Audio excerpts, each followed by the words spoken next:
Buenas noches, bienvenidos a Contrastes. Esta noche de viernes sin Guille Machado. Le mandamos un saludo a Guille, que está ahí con una cuestión familiar, así que un beso grande a ella y también a su mamá. Seguramente el viernes que viene va a poder estar con nosotros. Bueno, a ver, pasaron las elecciones. No es que faltó porque no quería hablar de política, no, esto viene ya del programa anterior. No es que Guille faltó porque no quería hablar de política. ¿Cómo no vamos a hablar de política si pasaron las elecciones? Y parece que fue hace un mes, porque la verdad que desde el domingo en el que ganó el intendente Gay a nivel local, ganó Axel Kicillof a nivel provincial y ganó Alberto Fernández a nivel nacional, han ocurrido cosas. Fue interesante ver cómo a medida que pasaba la jornada, notábamos que acá en Bahía Blanca nadie estaba ni del todo triste ni del todo contento. A ver, ¿por qué? Porque Juntos por el Cambio acá en Bahía Blanca la verdad que hizo una elección excelente. El intendente Gay pasó el 50% de los votos, por muy poco, pero hay que decir que Federico Susbieles sacó más votos que Alberto Fernández y que Kicillof acá en Bahía Blanca.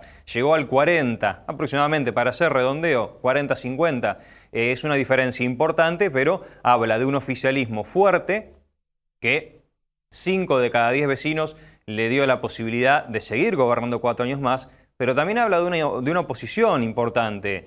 El Frente de Todos, el peronismo, junto con otros partidos y obviamente agrupaciones que no son parte del peronismo, pero que también lo integran, saca 4 de cada 10 votos de Bahía Blanca. Es una oposición que va a ser fuerte en el Consejo Deliberante y creo que en algún punto es interesante que exista este contrapeso, ¿no?, entre oficialismo y oposición, con un oficialismo fuerte y una oposición también fuerte. ¿Por qué? Bueno, porque se dio lo que se esperaba. ¿Qué era lo que se esperaba? Una polarización importantísima. A nivel local fue impresionante. Si ustedes se ponen a pensar, el 90% de la gente eligió o a Gay o a Susbieles.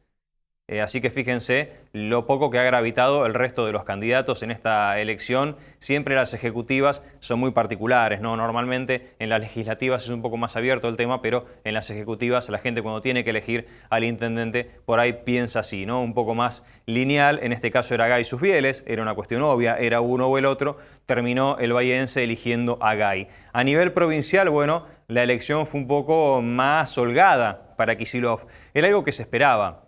La verdad que se esperaba que Kicillof ganara por un margen importante contra María Eugenia Vidal, así que desde el 10 de diciembre vamos a tener a Axel Kicillof gobernando la provincia de Buenos Aires. Fue 52-38, un margen bastante grande. Ya empezó el traspaso, si se quiere, de mando, a pesar de que todavía no estamos en 10 de diciembre. Esta alternancia que se va a dar en el gobierno provincial ya inició con algunas charlas, con algunas reuniones, con algunas polémicas también en provincia de Buenos Aires.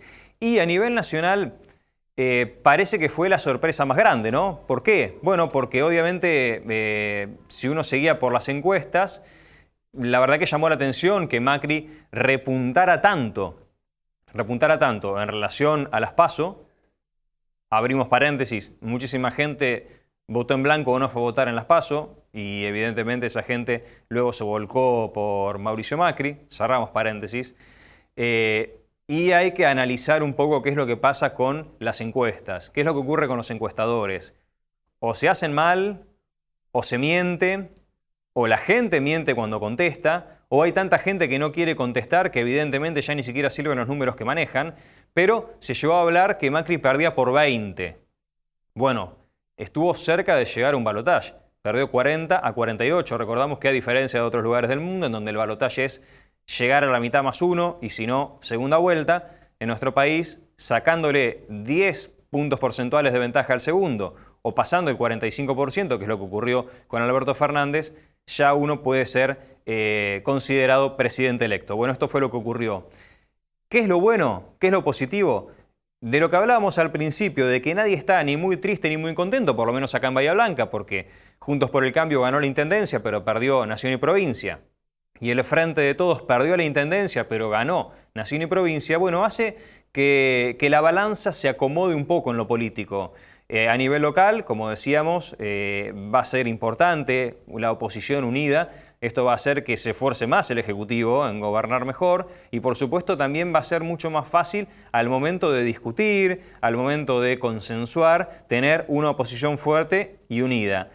A nivel nacional pasa más o menos lo mismo. ¿Por qué? Porque en el Senado va a haber una ventaja del peronismo, aparentemente, a cómo se dan los números. Después veremos qué es lo que pasa con algunos senadores que ahora están justamente en ese lugar y que son, entre comillas, independientes. Veremos qué es lo que ocurre. Y en diputados está la verdad que todo muy parejo, con una leve ventaja para Cambiemos.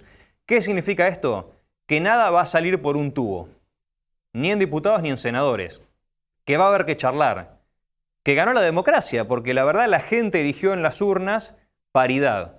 Obviamente eligió a quienes van a estar en los ejecutivos provinciales, nacionales y municipales, pero en lo legislativo eligió paridad. Bueno, veremos si finalmente ocurre lo que siempre se dice que tiene que pasar y nunca pasa en este país, que es consenso, charla, hablar entre oficialismo y oposición.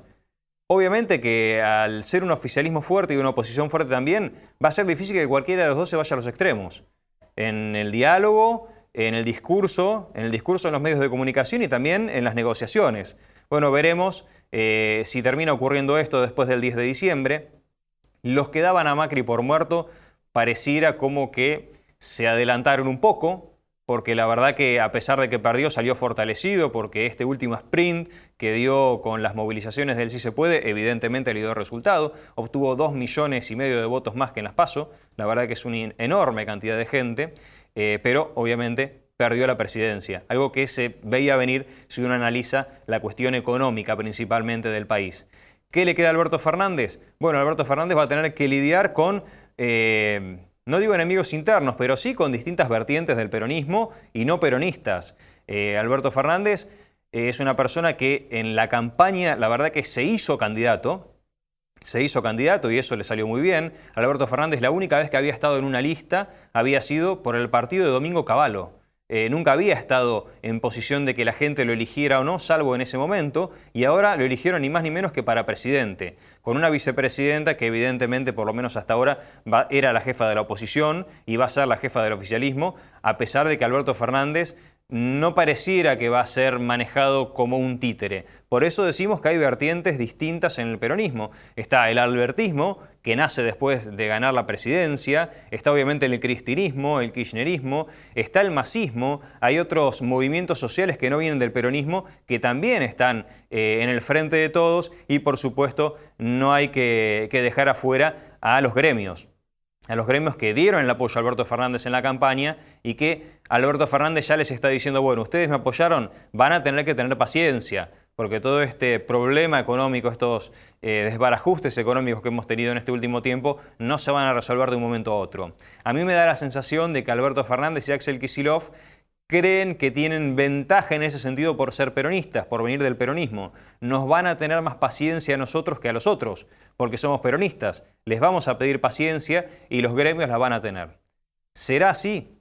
Hay muchos movimientos sociales que no responden al peronismo y veremos cuánta paciencia le tienen a Alberto Fernández y a Axel Kicillof. Desde la oposición vamos a ver cómo se comporta Cambiemos, porque ellos siempre dijeron queremos una oposición responsable. ¿Serán una oposición responsable? ¿Serán una oposición responsable? Bueno, veremos qué es lo que ocurre de acá al 10 de diciembre. En el día de hoy hubo una noticia importante. Ustedes sabrán que hay un cortocircuito bastante interesante entre Bolsonaro y Alberto Fernández que viene desde antes de que fuera electo presidente Alberto. Estamos hablando del presidente de Brasil que, la verdad, lo viene maltratando desde la campaña, ¿no es cierto? Cuando fue electo dijo los argentinos eligieron mal y ahora ni siquiera va a venir a la asunción de Alberto Fernández en diciembre. Bueno, esto contrasta con lo que ocurrió en el día de hoy.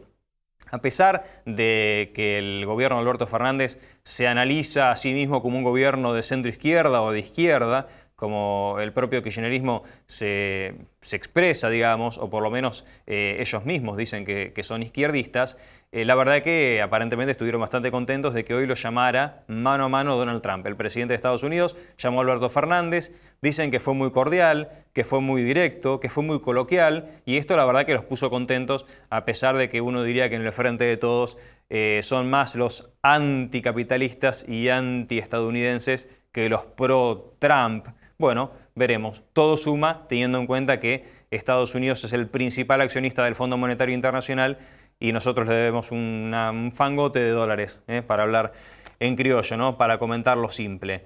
Vamos a ver qué es lo que ocurre. En la semana hubo también otra cuestión a nivel local que es muy interesante, que tiene que ver un poco con el diálogo, la reunión que hubo entre Alberto Fernández y el presidente Macri el día después de la elección. Macri el mismo domingo lo llamó o lo invitó a desayunar. Alberto Fernández fue al otro día a las 10 de la mañana para reunirse con Macri, una reunión que aparentemente fue cordial. La de Kicillof con Vidal también lo fue. Y acá en Bahía Blanca, el intendente Gay, después de ser electo nuevamente, de ser reelecto, le pidió a sus contrincantes que se acercaran a la municipalidad para charlar con él. Fueron todos menos la izquierda. Fue hasta Susbieles, que en realidad fue el más duro con el intendente Gay en este último tramo de la campaña. La verdad que se dijeron cosas fuertes, se trataron de mentirosos entre sí, pero eso no impidió que se pudieran reunir y charlar. Veremos, ¿habrá mucho para acordar? ¿Habrá poco? ¿Se podrán poner de acuerdo en algo? Ojalá que sí. Y la izquierda a esta altura parece como que es un partido que empieza a ser un partido antisistema, porque ni siquiera Néstor Conte, que era el candidato de la izquierda, le dio la posibilidad a Héctor Gay de tenerlo en la misma mesa y de última decirle mano a mano, miren, la verdad que nosotros no compartimos nada, pero estamos dentro de la democracia, ganaron ustedes y nosotros vamos a hacer una oposición crítica, pero acá estamos para sumar en lo que sea. Bueno, eso no ocurrió. El resto de los candidatos, el pastor Luis José, que era el candidato del NOS, fue a reunirse con el intendente Gay. El candidato Leonardo Valente también se acercó, mucho más afín a Juntos por el Cambio Valente. Y por supuesto, como decíamos, quien quedó segundo a 10 puntos de diferencia, Federico Susbieles, que era obviamente el que más importaba que fuera a la reunión con el intendente Gay, porque va a ser el que va a tener el contrapeso en el Consejo Deliberante, también se acercó. Y después tuvieron aparentemente un momento para charlar mano a mano, fuera de los demás candidatos. Bueno, en el día de hoy, en el segundo bloque, vamos a hablar de este tema, vamos a hablar un poco de política. Ya está en los estudios Pablo Romera, que es periodista, pero además es el encargado de comunicación de la municipalidad y es una de las personas que se puso al hombro la campaña. Vamos a preguntarle qué pasó entre las PASO, valga la redundancia, y las generales. ¿Por qué Gay ganó con 2,5 en las PASO y después le sacó 10 de ventaja a Susbieles? ¿Qué es lo que va a pasar en la municipalidad de ahora en adelante con provincia y nación de otro color político? Bueno, vamos a estar hablando de eso. En el primer bloque vamos a charlar de un tema muy interesante, que es la donación de órganos. Ya está el doctor Jonas Braco aquí en los estudios. Hace 3 años habíamos ido a cubrir una conferencia de prensa con colegas en la que Braco decía, va a haber un equipo que se va a encargar de las ablaciones, de los trasplantes, que va a estar acá en Bahía Blanca. Es importante, es un apoyo muy grande. Se van a dar cuenta que no es lo mismo tener o no un equipo de médicos que trabajen en la ciudad por este tema, y la verdad que así fue, porque se dispararon los números de donantes de aquí de Bahía Blanca, de los más altos a nivel nacional, de los más altos a nivel provincial. Vamos a estar charlando con él. Y muy cortito, saliendo justamente del tema del que vamos a hablar con el doctor Braco, saliendo del tema político, en las últimas horas fue noticia un hecho del que hablamos el programa pasado. Nosotros el programa pasado hicimos una nota con los abogados de las víctimas del clan Benítez y decíamos, puede haber una sentencia ejemplar. Se había pedido en ese momento, nosotros lo comentábamos, para Fernando Benítez, el líder del clan que llegó preso al juicio, medio siglo, 50 años de cárcel. Y para su hermano Gonzalo y para su mamá, su madre, Nélida Llanos, 11 años y medio. Eso fue lo que pidió la fiscal Marina Lara. ¿Qué le dio la justicia en las últimas horas? 48 años de cárcel a Fernando Benítez, que está preso y que va a seguir así por mucho tiempo, por suerte. Y además los condenó a más de lo que había pedido la fiscal a sus cómplices. 13 años le dieron a Gonzalo y a Nélida Llanos, con una particularidad. Van a seguir libres hasta que la condena quede firme. A ver, en ese sentido había algo de indignación. Todos pensábamos que iban a ir a detenerlos el día de la condena. Eso no fue así. Siguen libres. ¿Estarán libres cuando los vayan a buscar cuando la condena quede firme? Porque esta condena va a quedar firme. Vamos a ver qué es lo que ocurre. Por lo pronto, Fernando Benítez va a estar a la sombra bastante tiempo y la verdad que se lo tiene merecido. Vamos al primer corte y enseguida ya charlamos con el doctor Jonas Braco.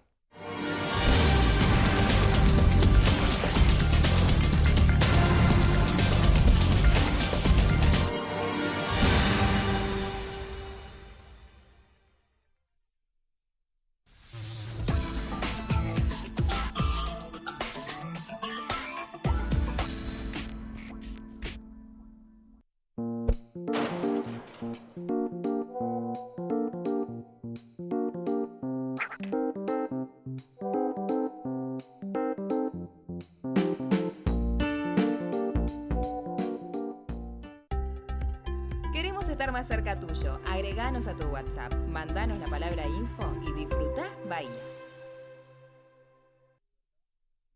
Venía por el camino que agarro todos los días para ir a trabajar. Venía bien, ni muy lento ni muy rápido. Normal, como siempre. De repente a la esquina, así de la nada, apareció un auto. Para mí venía rápido porque nunca lo vi. Aceleré para esquivarlo, pero igual le pegué con la punta. Y te digo, después cuando vi cómo quedó la moto, no sé cómo zafé. El primero que se acercó me dijo que no me moviera, que me quedara quieto. Después empezó a llenar de gente hasta que uno llamó a la ambulancia.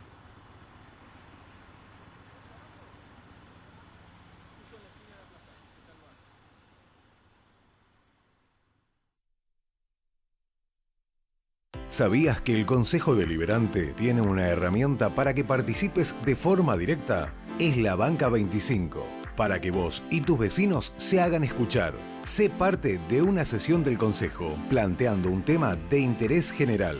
Más información en consejobahía.gov.ar. Honorable Consejo Deliberante de Bahía Blanca. Entre todos, construyendo ciudadanía. Máxima velocidad. BBC. Ahora 300 megas. Superando todos los límites.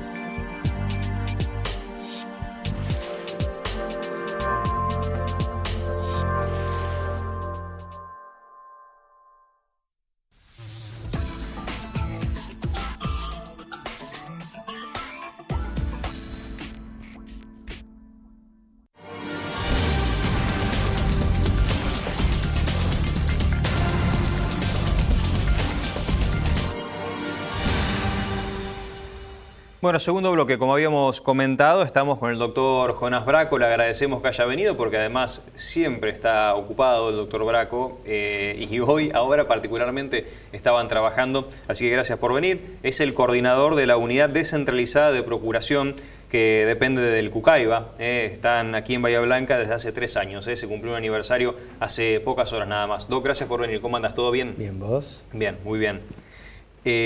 Vos de especialista... ¿Vos te especializaste en qué? Intensiva. Terapia intensiva. Exacto. Y seguramente por estar en terapia intensiva y por ver las situaciones que ustedes veían, vos te empezaste a interiorizar del tema de los trasplantes, de las ablaciones, de las donaciones. Digamos, ¿qué fue lo que pasó ahí? En parte sí y en parte no. Yo vengo de una familia de cirujanos, mi viejo es cirujano cardiovascular, y él durante muchos años fue uno de los encargados de trasplante cardíaco del Hospital Italiano de Buenos Aires. Y fue ahí donde yo empecé a codearme con lo que es el mundo del trasplante. Y después aprendí lo que era la procuración, porque sin procuración no había trasplante. Y cuando empecé a trabajar en terapia intensiva, bueno, era claro que era el lugar de donde salían los donantes de órganos y de tejidos. Y bueno, era una tarea que había que mover, que ni en aquel momento ni hoy se trata tan claramente en las universidades, a pesar de que hoy es mucho más frecuente y mucho más fuerte la movida desde la procuración y el trasplante. Y fue ahí que empecé a tomar contacto con el mundo de la procuración. ¿Y cuando le dijiste a tu viejo, qué te dijo? ¿Dale para adelante no, o no sabes en lo que te estás metiendo? Mi viejo quería que yo fuera cirujano. Cirujano. Y yo no fui cirujano, fui intensivista.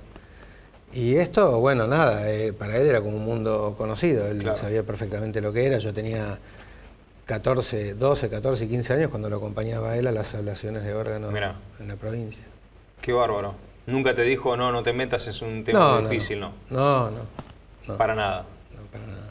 Y en ese momento, ya hace un tiempo, vos sos joven, pero ya hace un tiempo, no se hablaba tanto de la donación.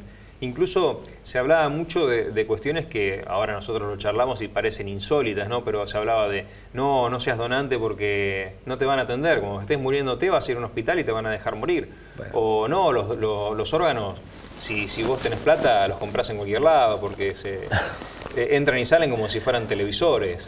Es gracioso, pero es real. 14 años atrás, ¿no es cierto? Era 14 eso. años atrás me pasó eso cuando renové el carnet de conducir aquí en Bahía Blanca. Mirá. O sea, el que te atendió no sabía que vos No voy a trabajabas de decir esto. quién fue, era un médico y no sabía que yo era médico y no sabía que... Yo todavía no trabajaba en procuración, Mirá. pero Pero era toda la médico. vida, digamos... Era médico y sabía lo que significaba Sí. lo que esa persona decía. Y además sabías lo que significaba la procuración porque tu viejo duda. laburaba de eso. Sí. ¿Y qué te dijo cuando fuiste a renovar el carnet? No digas que sos donante. Pusiste que sos donante. Sí. ¿No te das cuenta que si te pasa algo te van a dejar morir? Esas fueron las palabras textuales De un médico. médica. Una médica. Mm. Imagino que si te lo dijo a vos, lo debe haber dicho un montón de gente que estaba yendo a renovar el carnet. Sin ningún lugar a dudas. El carnet de conductores durante años ponía que la gente no era donante por omisión, sin preguntar. Aquí en Bahía Blanca. Vos fijate.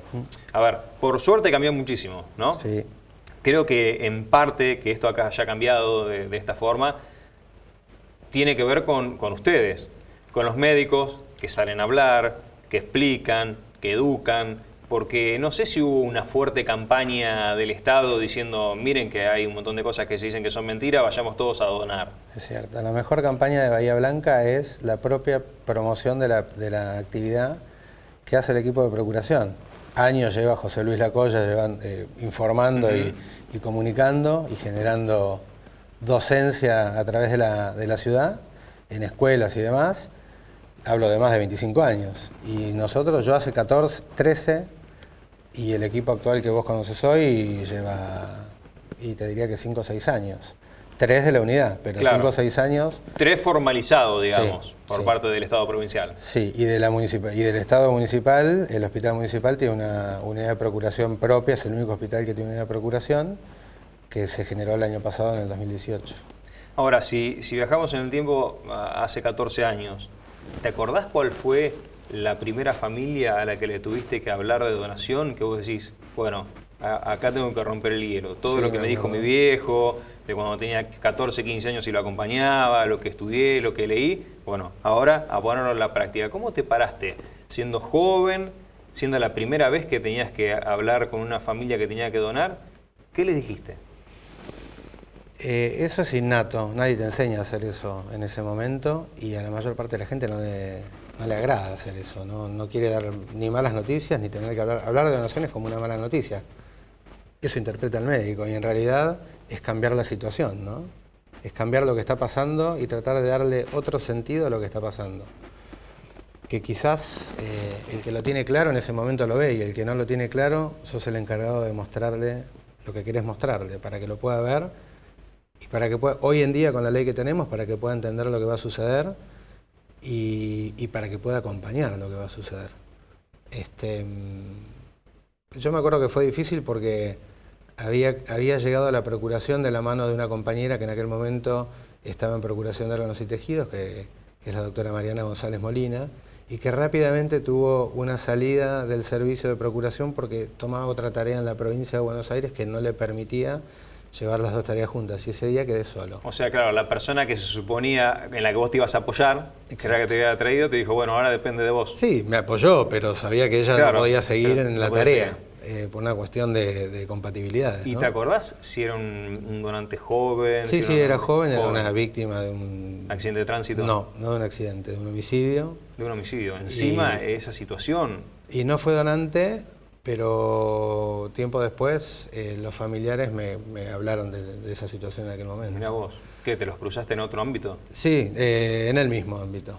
En el hospital. Sí, sí. Mirá vos, o sea, era un chico joven al que habían asesinado. Me imagino que debe ser la peor situación que puede vivir una familia porque es algo muy repentino, trágico, doloroso, aberrante. Seguramente debían estar pensando en que se haga justicia, en quién fue, en el juicio, en los abogados, la policía. Y vos fuiste a decirles, miren, tienen la posibilidad de donar. En ese momento te dijeron que no. Y cuando te los cruzaste de nuevo en el hospital por otra razón, te dijeron, nosotros nos acordamos que vos viniste a decirnos que estaba la posibilidad de donar. Sí, me hicieron saber que en aquel momento no lo habían hecho y y que después lo hubiesen querido hacer, y de Mirá. hecho otro familiar de esa persona terminó siendo donante posteriormente. Mirá vos. Alguien que fallece naturalmente y terminó siendo donante. O sea que indirectamente esa charla sirvió. Seguro que sí, porque siempre esa familia tuvo otra posibilidad y lo repensó. Lo que por ahí la gente no entiende es que todo lo que hacemos sirve, porque aunque vos no seas donante, el acompañamiento psicológico y emocional y espiritual que te brinda la gente que te va a apoyar en ese momento no te lo va a dar nadie. Entonces, aunque vos no seas donante, que una persona se acerque a vos y te acompañe en esa situación crítica, porque nos acercamos y somos personas, no es que nos acercamos y te decimos, tenés que donar, va a donar y andá vos por allá y nosotros a seguir el trabajo. No, implica todo un trabajo, aunque después esa persona no fuera donante. Y el apoyo en situación de crisis que los médicos del servicio generan, yo creo que es algo que es un vínculo que es irrompible, nunca más se rompe. Es el día de hoy que hay gente, familiares de donantes. Bueno, yo estoy en pareja con la hermana de un donante. Mirá. Hace 6 años. Es así de fuerte, digo, ¿no? ¿La conociste a tu pareja trabajando? Yo la conocí a mi pareja. Vos estabas en la... No a ella, conocí a la mamá y posteriormente la conocí a ella. Claro, pero digamos, en la familia te conoció a vos porque vos eras el perdón, médico que le fuiste a decir... Y Melina, que es mi pareja, trabaja hoy en Cucayo. Mira. Es instrumentadora quirúrgica. Mira lo que son las vueltas de la vida, ¿no? Lo que habrá impactado esa situación. Vos recién lo comentaste medio como por arriba. Dijiste, es como cambiarles el panorama, darle vuelta a la situación, porque vos le estás diciendo a la familia que su familiar está muerto, que debe ser la peor noticia del mundo. Pero vos en realidad lo que le estás diciendo es, miren, su familiar está muerto, pero con sus órganos ustedes pueden dar vida. Digamos, le cambiás, le haces un clic en la cabeza a la persona que te está escuchando. Yo creo que sí. Nosotros o por lo menos yo lo que siempre digo, pero que compartimos con los chicos del equipo, es que a esa familia en ese momento le entregaron unas monedas de bronce que vos tenés que cambiar por monedas de oro. Y tratás de cambiar la realidad. Mirá. Tratás de hacer que el trabajo que vos vas a llevar adelante sea lo que ellos necesitan en ese momento para atravesar el duelo y para que meses después digan, pucha, mirá cómo cambió la situación. Era mala la situación, era desastrosa. Y sin embargo con eso hicimos todo esto. Pero digamos... Hicimos, hablo de la familia, ¿no? Sí, te entiendo, no del equipo, aunque el equipo obviamente que tiene mucha relevancia, porque depende mucho de cómo te den la información. Nuestro equipo es un equipo más de médicos y otras especialidades y profesiones paramédicas que trabaja para llevar adelante ese tratamiento que es el trasplante. El que lo escucha de afuera, obviamente todos los trabajos tienen su particularidad, ¿no es cierto? Todos los que ven de afuera un trabajo dicen, ¿y cómo se hace eso? ¿Cómo hace tal otra cosa? ¿Cómo sale tan natural? Etcétera. El que lo ve de afuera, el que lo escucha de afuera, Doc, dice, bueno, pero esta gente tiene que tener un tacto tremendo porque vos tenés que saber hasta cuándo insistir. Todas las familias son distintas, todos los casos son diferentes. Entonces no es que tenés un libreto que es el mismo para todas las situaciones. Entonces, bueno, yo tengo que entrar diciendo esto, me van a contestar esto, entonces no es una obra de teatro. No. ¿Qué tema ese? Sí, es una oportunidad única. El contacto con la familia en esa instancia es una oportunidad única. Y vos tenés que mentalizarte en llevarla a darle la posibilidad que todos necesitan. Ellos ahí y los otros en otro lado. Nosotros estamos en el medio para hacer una tarea, digamos, ¿no? Son el nexo. Sí, nada más. Para tratar de hacerla bien, digamos. ¿Y qué se siente cuando la persona es donante, cuando la familia acepta donar y te dicen, che, vos sabés, Doc, que acá en Bahía Blanca murió una nenita trágicamente, pero con los órganos de esta nenita tan chiquita, le salvamos la vida a otro nene o otra nena igual de chiquita o más chiquita, que su familia estaba desesperada? ¿Qué es lo que se siente? Nosotros somos 17 personas que trabajamos en procuración y tenemos distintos chats con las distintas especialidades para no andar chateando y molestando a todo el mundo. Pero en los chats generales y en el chat de los coordinadores, cuando uno... Porque hoy la ley termina siendo afirmativa la donación a todos aquellos que no dijeron que no, digamos. O los que dijeron que sí, inclusive son donantes, ¿no? Pero aún así, en el contacto de la familia, uno está esperando y busca... Una aprobación. La aprobación de la familia, porque uno necesita a la familia codo a codo. Entonces cuando termina la comunicación familiar están todos esperando cuál es la respuesta a eso, aunque ya sabemos que es donante, porque la ley lo dice. Pero no es lo mismo que la ley lo diga a que uno se siente con la familia y la familia entienda que es donante y quiera que sea donante. Cuando eso sucede, la alegría que se transmite en el chat ese de WhatsApp, como pueden tener ustedes en el laburo de ustedes, no se puede describir. Están todos esperando que eso sea una afirmativa a la donación, porque sabemos que empieza el trabajo, que ya empezó horas atrás, pero sabemos lo que se viene y lo que tenemos que hacer para que salga bien, ¿no? Digamos, no es sencillo que salga bien, no es sencillo que todo el tiempo se pueda cumplir la voluntad de las personas. Es una tarea difícil, es decir, llevar el cuerpo de una persona que falleció a poder donar los órganos que uno ofreció al sistema de procuración y trasplante en condiciones para que se puedan trasplantar no es sencillo. En el último proceso de donación había un niño de 1 año y medio que iba a recibir un lóbulo hepático del donante y luego de la ablación no era viable el hígado para poder trasplantarse. Entonces no es fácil. Uno tiene que hacer muchas cosas a la vez y a la par, desde cosas legales y llenado de formularios, que son infinita cantidad de formularios, hasta no dormir durante 24 horas y terminar el proceso ya sin saber ni cómo se llama uno, ¿no? Ahora me gustaría preguntarte esa parte, digamos, toda la coordinación que se necesite, la cantidad de gente que trabaja en la ablación, en el trasplante, y también te voy a preguntar por la ley Brisa.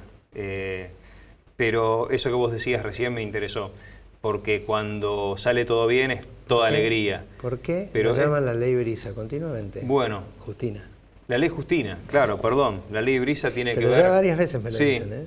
Pero porque la ley Brisa también tiene que ver con una cuestión muy importante, ¿no? De las víctimas de femicidio. Sí. Nos la cruzamos, mirá, vos fijate. Las dos son leyes muy importantes.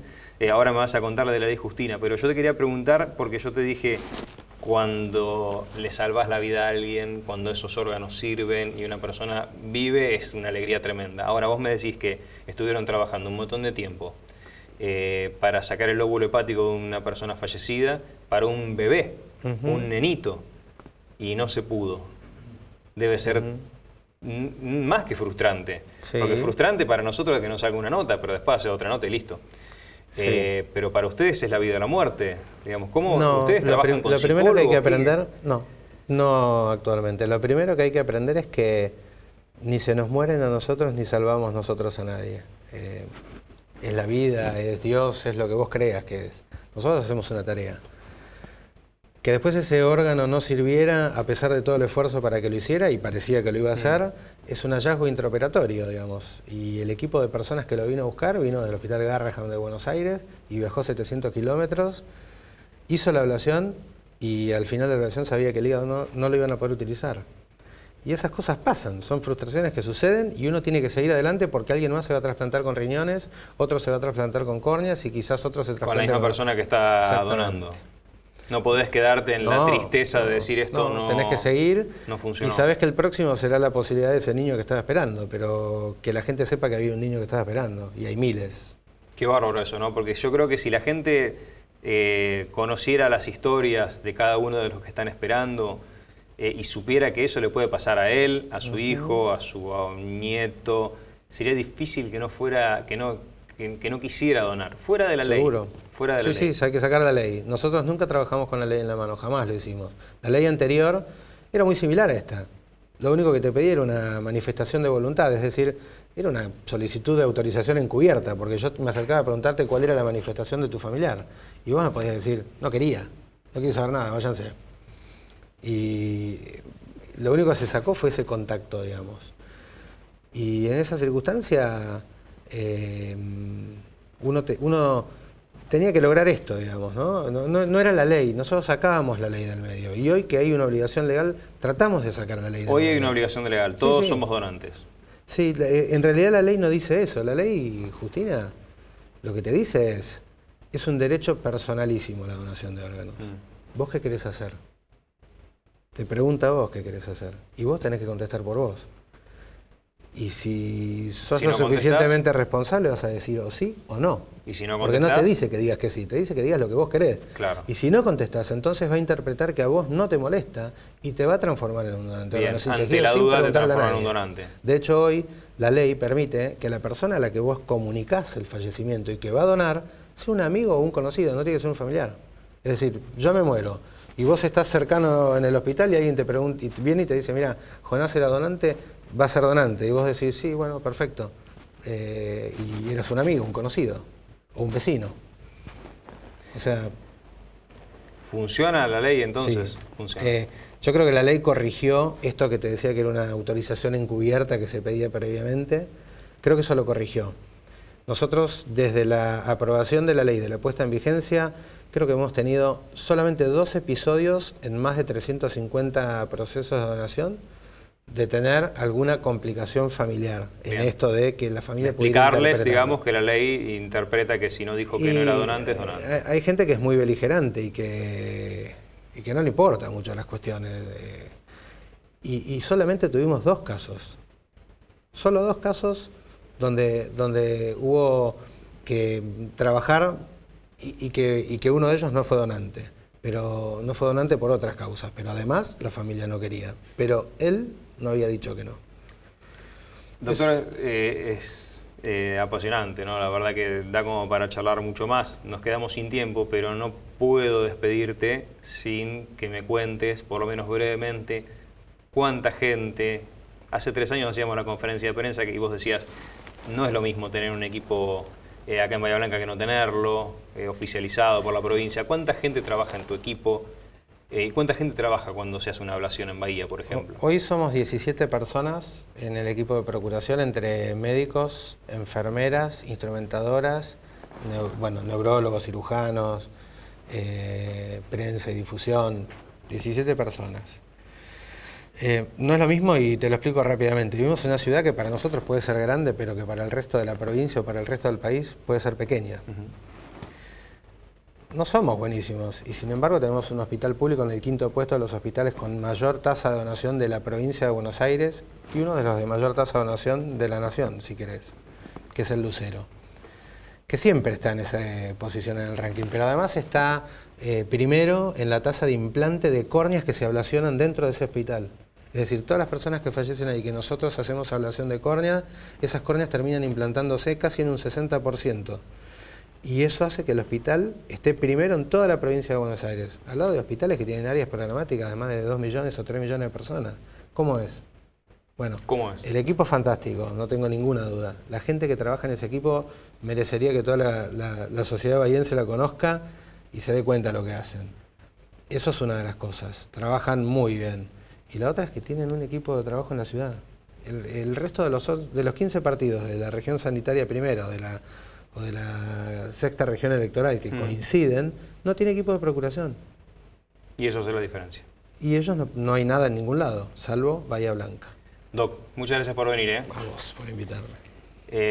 Muchas gracias doble porque el doctor la verdad que está en un momento de mucho trabajo, su equipo también en este momento, así que le agradecemos que haya tomado estos minutos para poder charlar con nosotros hoy a la noche. Vamos a un corte y enseguida, último bloque, Pablo Romera, charlamos de política. Quédense, va a ser interesante escucharlo.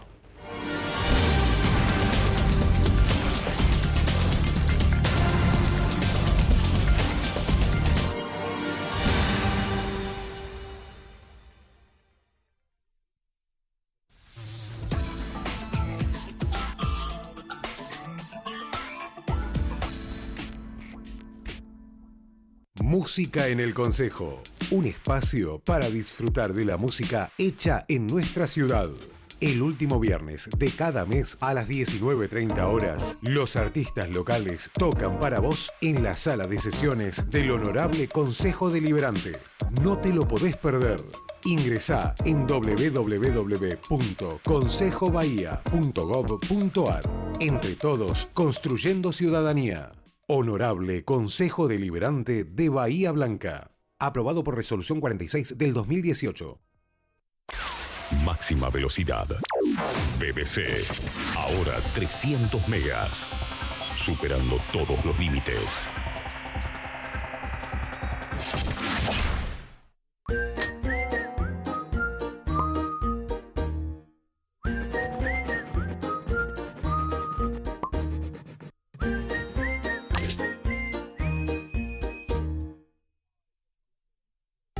Queremos estar más cerca tuyo. Agreganos a tu WhatsApp, mandanos la palabra info y disfrutá Bahía. Venía por la ruta, tranqui, qué sé yo, 70, 80. De repente se me cruzó un perro, así de la nada. Lo esquivé, mordí un cacho la banquina y perdí el control del auto. Empecé a volantear. Me fui para un lado, para el otro y terminé arriba del guarrail.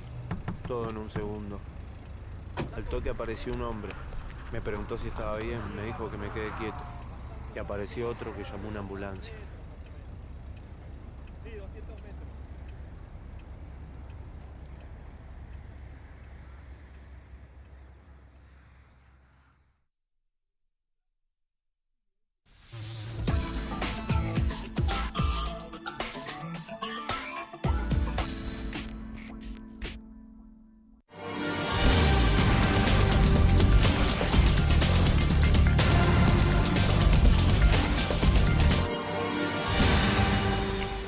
Bueno, tercer y último bloque, estamos con Pablo Romera, que es el encargado de comunicaciones de la municipalidad. Estuvo también encargado en gran parte de lo que fue la campaña electoral para las PASO y para las generales. Y le vamos a preguntar qué va a hacer de ahora en adelante. ¿Va a seguir siendo encargado de prensa, de comunicaciones?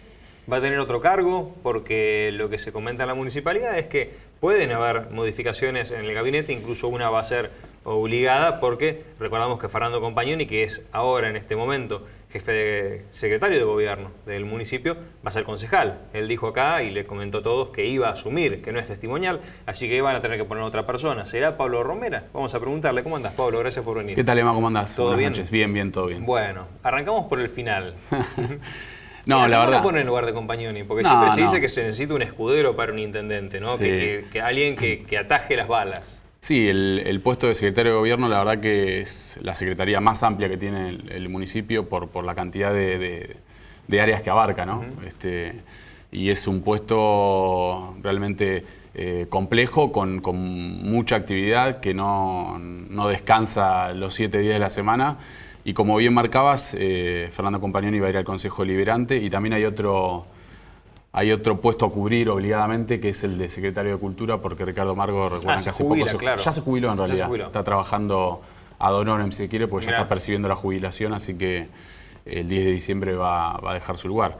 Y después seguramente habrá algunas modificaciones en el organigrama del municipio, que obviamente las está evaluando el intendente y el grupo político, y en el caso personal mío, por supuesto me he sentido muy cómodo estos 4 años, soy un agradecido de la confianza que me ha dado el intendente, de lo cómodo que pude trabajar, de todas las cosas que se han implementado en cuanto a la comunicación, la libertad que tuve, y por supuesto que si el intendente entiende que soy útil en otro lugar, lo voy a aceptar.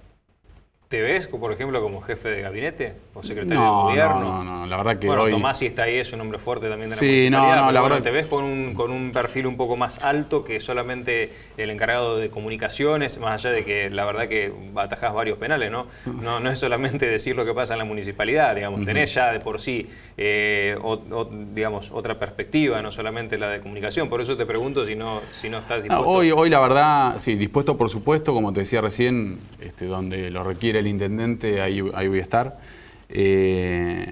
Pero por supuesto, tanto el caso de Tomás Marisco, el caso mío, que somos los que más cerca estamos del intendente, hasta por una cuestión, digamos, de lugar en cuanto a las oficinas. Física, claro, están al lado. Pero después también, al lado del intendente. pero después también en cuanto a las actividades, somos los que, bueno, vos lo sabés porque todos los días cubrís las noticias que tienen que ver con el municipio, somos los que prácticamente estamos todos los días con él. Tenemos un acercamiento a prácticamente todas las situaciones que se dan en el municipio, digamos.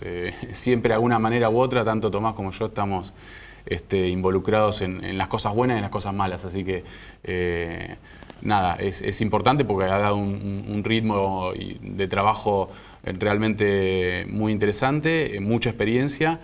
Pero bueno, hoy el rol que ocupo es el de encargado de medios y contenidos públicos. De por sí ya es una tarea muy compleja, por ahí ustedes... Mucho más compleja que antes, porque la Mucho verdad que más cuando vos compleja, hablas de medios, te mucho más referís no compleja. solamente a la tele y la radio como antes, o al diario, sino que ahora tenés redes sociales. La comunicación está totalmente atomizada sí, y WhatsApp. para llegar digamos, nosotros, nuestro objetivo principal es tratar de comunicarle a la mayor cantidad de bahienses los actos de gobierno. Y no es lo mismo cómo comunicarle a un chico de 15 años una obra que a una persona de 60, digamos, Claro. por los medios que consume cada uno, o por el interés que tiene por la política o por la actualidad cada uno. Y lo tenés que hacer para todos, digamos. Hay que hacerlo para todos. Hay que hacerlo para todos. Entonces, eso requiere de un trabajo realmente muy complejo, que por suerte hemos incorporado piezas importantes al equipo, como Matías Amigo y José Fernández Ardáiz, que me han ayudado muchísimo, porque requiere que cada una de las comunicaciones ese contenido tenga que ser armado para las diferentes plataformas de una manera distinta. Claro. O sea, digamos, no es copiar el parte de prensa Sí, que sí, le sí. llega a ustedes y ponerlo en Instagram, porque digamos, Nadie lo va a leer. al chico de 15 años no le interesa leer un texto sin fotos, Claro. o sin, digamos, no. Nosotros, por suerte, con nuestra política que hemos ido implementando de a poco de comunicación en las redes sociales, eso te da una ventaja, que es las estadísticas, digamos, que no es una percepción o una opinión, sino que son las estadísticas verdaderas. Entonces nosotros podemos ver cada uno de los contenidos que hacemos para cada plataforma, cómo lo consumen las personas o los vecinos que están del otro lado, y vemos cómo por ahí arrancamos haciendo comunicaciones en cuanto a videos, por dar un ejemplo, de 45 segundos, y hoy estamos en un promedio de atención no más de 8 o 10 segundos. Entonces, Claro, en los ¿cómo primeros haces? 8 o 10 segundos tenemos Claro. que informar lo Todo. más importante, digamos, ¿no? Ahora, es difícil, ¿no? Es muy difícil. Es muy difícil. Vos recién hablabas un poco de la estadística, de cómo se dice ahora el Big Data, de la información que es casi una característica de Cambiemos o de Juntos por el Cambio. Trabajar con estos números, con los números estadísticos. Y también, evidentemente, la campaña se armó un poco en eso. Ustedes tenían la percepción de que en las PASO Héctor Gay podía sacarle a Federico Susbieles unos de 7 a 10 puntos de ventaja. Pasó en las generales, así que evidentemente ahí había algo. En las generales ganó por 10. Pero en las PASO ganó por 2,5. Y la verdad que fue una noche con festejo del lado del Frente de Todos. Fueron a festejar, no me acuerdo si era, creo que era una cervecería o una pizzería, algo así, y después se juntaron, etcétera. Y la verdad que ustedes, evidentemente, tenían caras largas.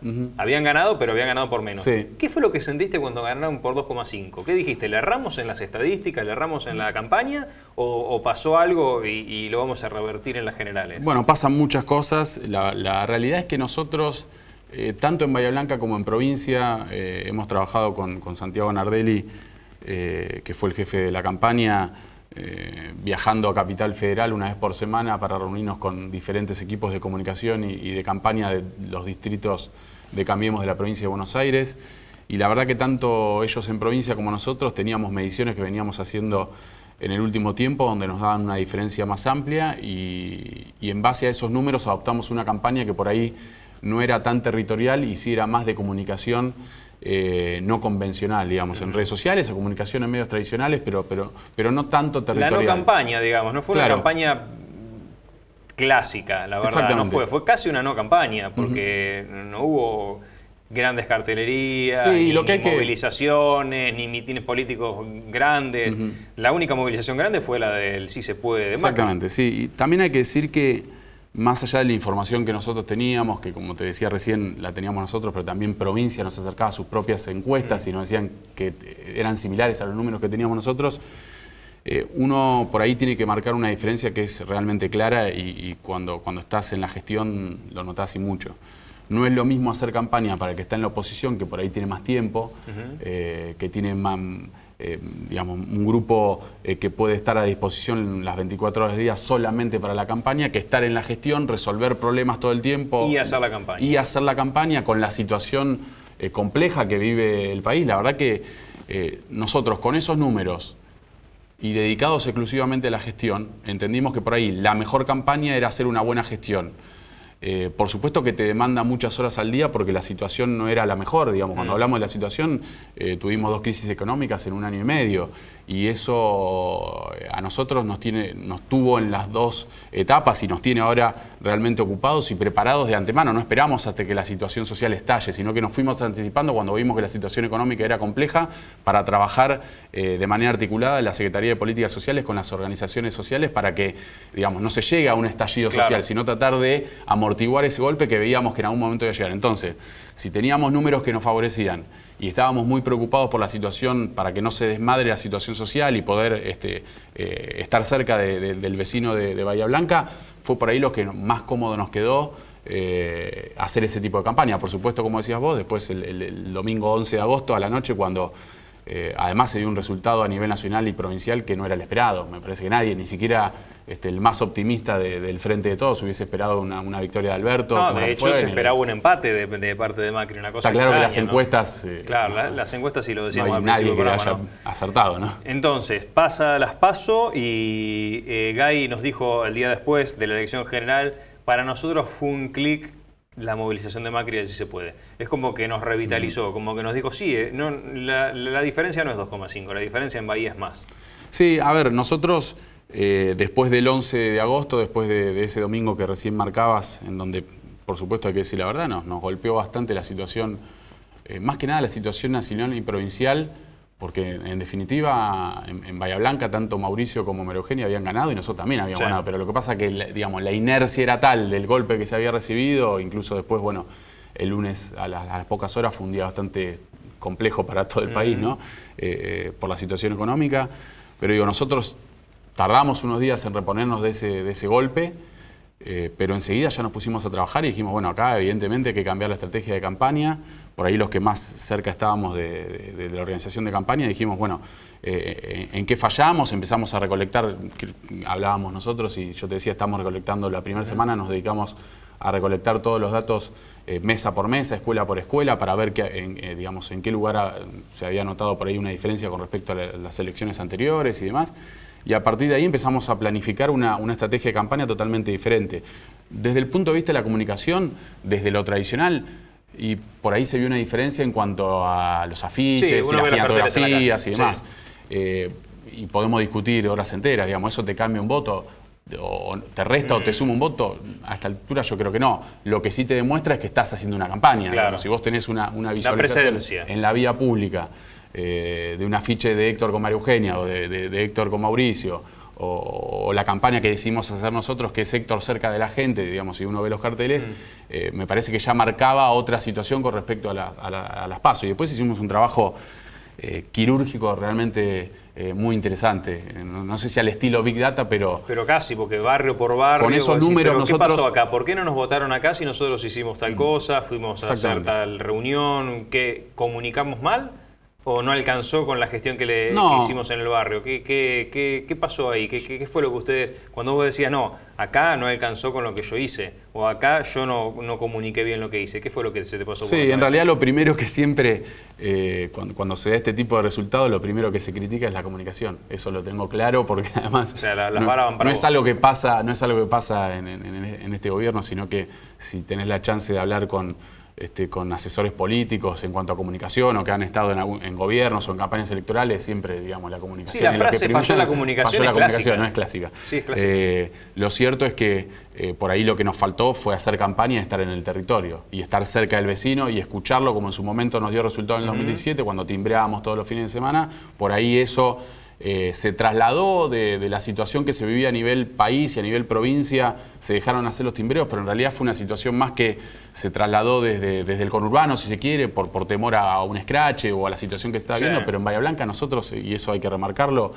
más allá de las diferencias políticas o de las críticas o de los reclamos, nosotros con Héctor en la semana a la tarde recorremos un montón de sociedades de fomento, casas de vecinos, barrios, y nunca nadie nos ha tratado mal, nunca nadie nos ha insultado. A lo sumo te reclamarán. No, pero está bien que el vecino reclame, digamos, lo que fue un error entonces terminar con los timbreos, que ya les hubiera ahorrado el mal trago de las PASO.